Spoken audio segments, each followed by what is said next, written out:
Hello everybody, Miss Melissa here for some more flannel fun today.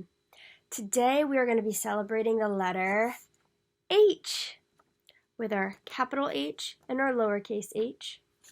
And before we get started talking about the letter H, let's practice all of our letters. Are we ready to sing the alphabet song? Ready? A, B, C, D, E, F, G, H, I, J, K, L, M, N, O, P, Q, R, S, T, U, V, W, X, Y, and Z. Now I know my ABCs. Next time, won't you sing with me? Great job, friends. All right. Now let's talk about some things that start with the letter H. Let's see. Horse starts with the letter H. What sound does a horse make? Good job. We also have a heart. Heart starts with the letter H. And a hammer. Tap, tap, tap. Hammer starts with the letter H. A helicopter. Helicopter starts with H. A hippo. Hippo starts with the letter H. Ooh. Hands. Hand starts with the letter H. A hat. Hat starts with the letter H.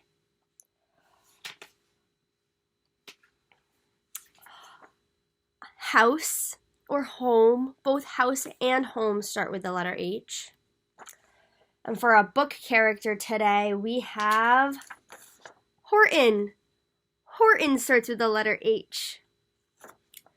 Now, something that I didn't picture that starts with the letter H is a hedgehog. Have any of you seen a hedgehog before? Hedgehogs are cute. They look kind of like a little mouse or a little squirrel without a tail, a little rodent. But they've got these spikes on the back of them to help protect them and keep them safe.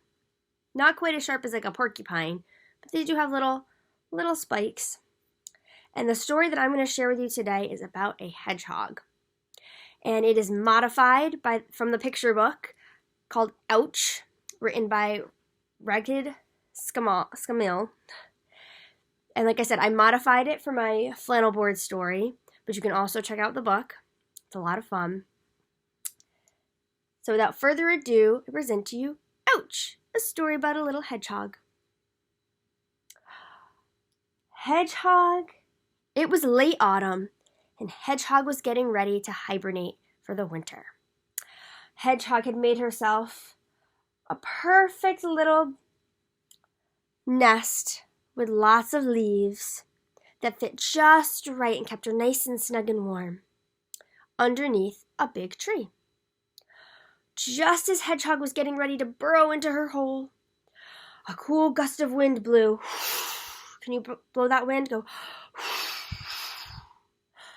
And this wasn't just any tree that Hedgehog was under. It was an apple tree. And when that wind blew, an apple fell right on top of Hedgehog. Plop. And it stuck in her quills. "Oh no," Hedgehog said. With the apple on, she couldn't fit into her snug little nest. She was too big.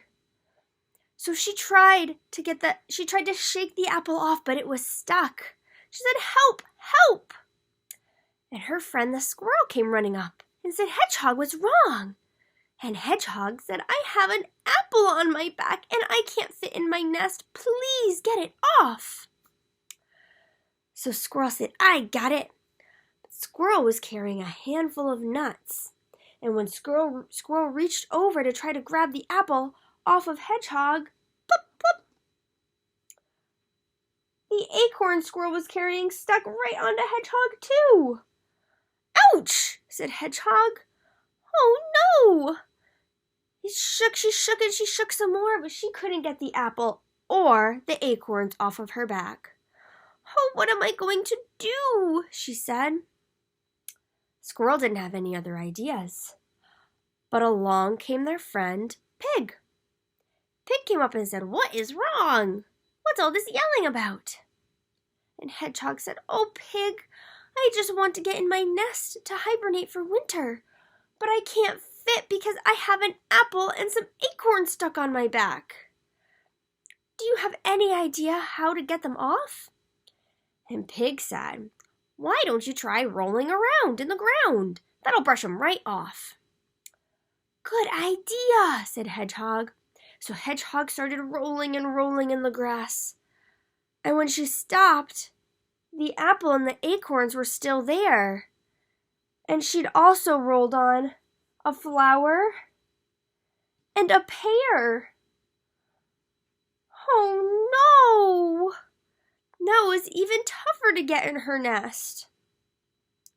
Just when she thought things couldn't get any worse, she heard the wind again. And she looked up to see that the wind was blowing a piece of paper. Hedgehog tried to run, but she couldn't outrun the wind, and thwap! The paper stuck right to her back. "Ouch!" Hedgehog said. "Oh no!" Just then, she heard another friend approaching. "Ribbit, Ribbit, what's wrong?" She turned the corner to see Frog hanging out by his pond. "I just want to go to bed, but I can't fit in my nest because I have an apple, some acorns, a flower, a pear, and some paper stuck to my back. How do I get them off?" Frog said, "Why don't you jump in the water? That'll wash it all off." "Good idea," said Hedgehog. So she jumped into the water. Whew, it was cold. And she swam and she swam and she swam. And she jumped out of the water and looked around. But everything was still stuck on her back, and a fish had stuck on. "Oh no!" said Hedgehog. She didn't know what to do next. So her friend said, "Why don't you try running through this bush? When you run through the bush, the branches will pull everything off." So Hedgehog said, "Good idea." And she scurried through the tight little bush, and it was a tough fit. Oh, and she finally popped out. But when she looked, everything was still there. And some berries had stuck onto her too. "Oh no," said Hedgehog. "I just want to go to sleep in my nest. It's getting cold out." Just then, their good friend Goat came up and licked his lips. Lunch." And Hedgehog said, "What?" Goat said, "I would love to eat all the things off of your back." Hedgehog said, "Please, please." So, 'cause goats eat everything, the goat munched up the apple, munched up the acorns, munched off the flower and the pear. He munched that paper. He munched the fish, and he munched those berries until Hedgehog was all clean. "Oh, thank you, thank you, thank you," cried Hedgehog, and she ran all the way back to her nest, and she scurried right in safe and snug.